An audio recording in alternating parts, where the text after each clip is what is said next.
God kveld og velkommen til Lindalandet.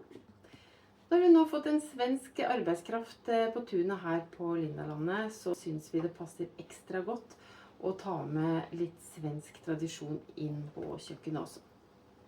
Så i dag skal vi bake Silvia-kake. Det er en klassisk svensk kake som er enkel. Den er myk og perfekt til både kaffekos og bursdagsfest som vi skal på i morgen, for vi har et barnebarn som fyller noen år, og han ønsker seg Silvia-kake. Så her går det i rolige takter, gode råvarer og litt kjøkkenglede. Akkurat slik som vi liker det. Så da setter vi i gang med en svensk klassiker her på kjøkkenet. Først så tar jeg 6 egg.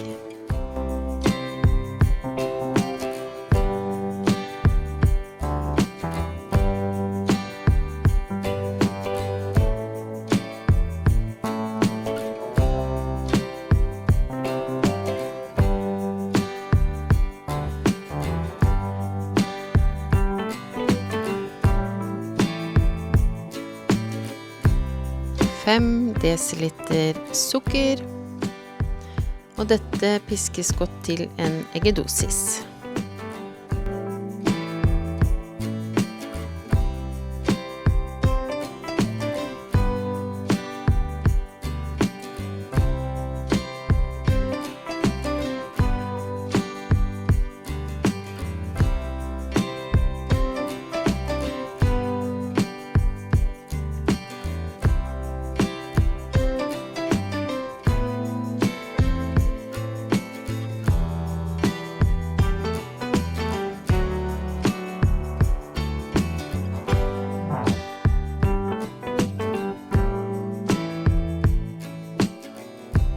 Der sier jeg meg fornøyd og tilsetter 3 desiliter med vann.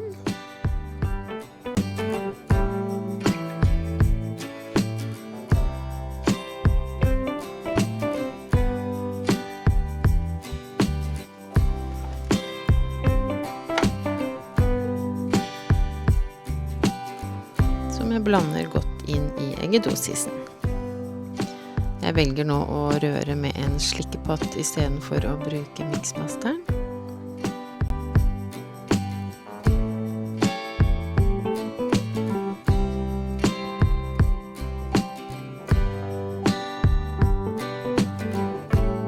Så siler jeg 6 desiliter glutenfritt mel, 4 teskjeer bakepulver, 1,5 spiseskje vaniljesukker og 1/4 teskje salt.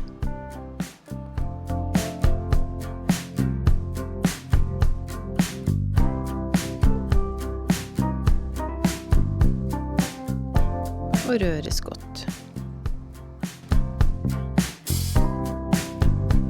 Denne oppskriften er til en langpanne som er cirka 30 ganger 40 centimeter, og dybde burde nok vært en sånn rundt 4-5 centimeter, men jeg hadde en vanlig langpanne som jeg kunne bruke. Jeg lar også røren hvile litt, cirka 5 minutter, før jeg brer den utover på stekeplaten, som er dekket med bakepapir.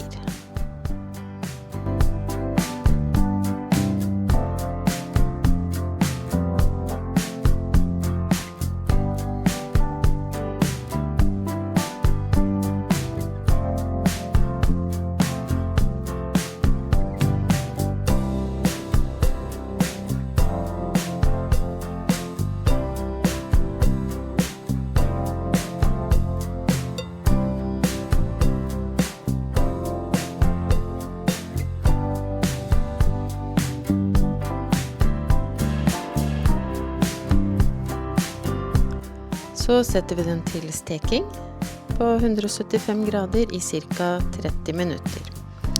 Så mens kaken står i ovnen, så lager vi glasuren. 300 gram laktosefritt smør.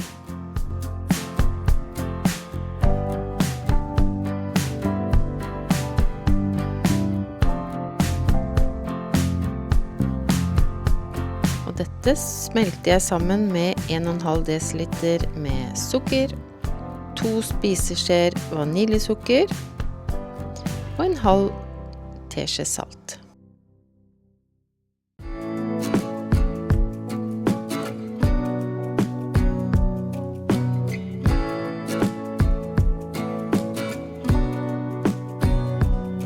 Når smøret smeltet, sammen med sukker og vaniljesukker og salt, så tar jeg kjelen vekk fra platen, og så tilsetter jeg 1 eggeplomme av gangen. Til sammen 4 eggeplommer. Og hver plomme røres godt inn.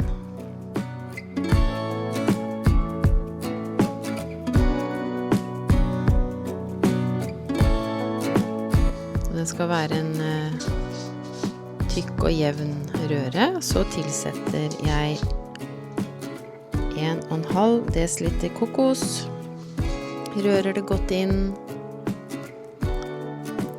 Den skal stå og kjøle seg helt ned. Når både kaken og glasuren helt nedkjølt, så kan vi pynte kaken.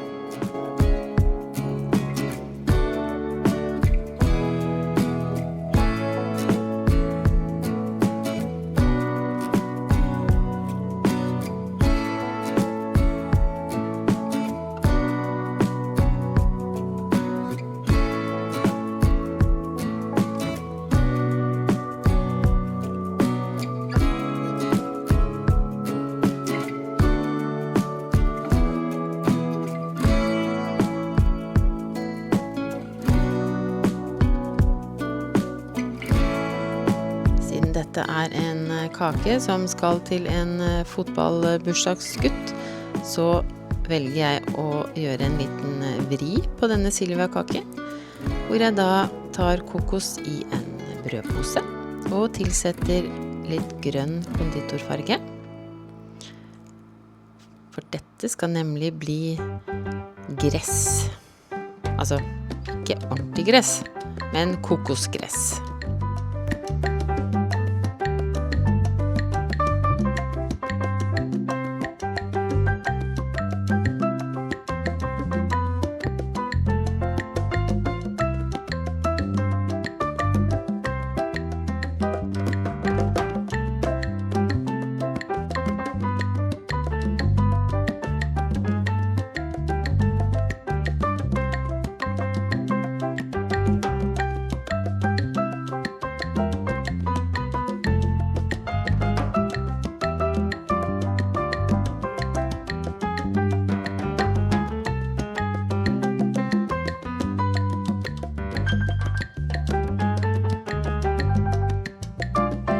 Jeg hadde ikke noe kakefat som var sånn firkantet, så jeg valgte å bruke 3/4.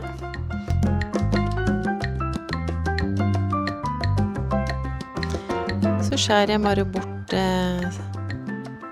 bakepapiret rundt. Bare sånn for at det skal se litt penere ut.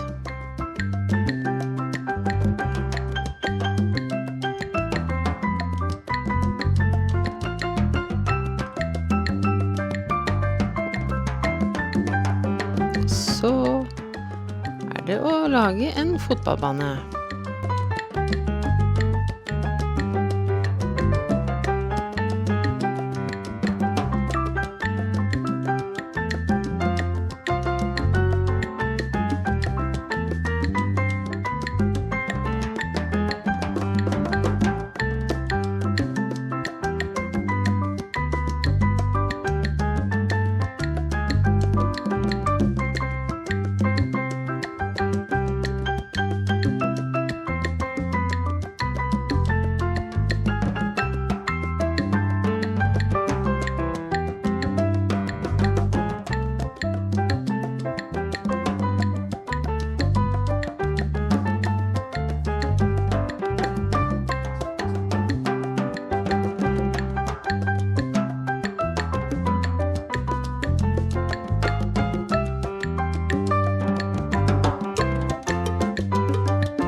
Da var vi klare for fest, og kaken skal nytes.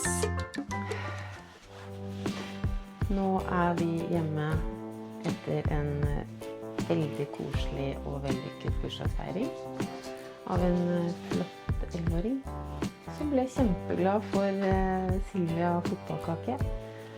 Den falt i god smak til nesten hele kaken ble spist opp. Ikke bare av bursdagsbarnet, selvfølgelig, for han delte jo med alle gjestene sine også. Den var, altså Silvia-kake anbefales å lage. Den er helt fantastisk. Og selv om den er glutenfri, den jeg lagde, så den er ikke i nærheten av å være tørr. For det er kanskje det noen tenker, glutenfritt, tørt. Ikke denne her. Så, og den kan stå, den blir jo bedre hvis du lager den dagen i forveien, slik som jeg gjorde, eller kvelden i forveien da. Men det var også kanskje noen som la merke til at det var eggehviter til overs. Jeg kaster jo ikke eggehvitene. Jeg sparer på de helt til jeg får brukt for dem. De kan oppvares i kjøleskap i 2 til 3 uker. Man kan lage marengs, kaker, både bringebær, sjokolademarengs, pikekyss. Ja, det er masse godt man kan lage. Så ikke kast. Ta vare på det til du finner ut hva du kan lage av det. Men for nå, takk for at du så på. Jeg håper du blir litt inspirert til å lage sånn kake. For den var helt fantastisk. Så abonner hvis du liker det du ser. Vi blir alltid glad for en tommel opp. Så takk for nå. Ha det!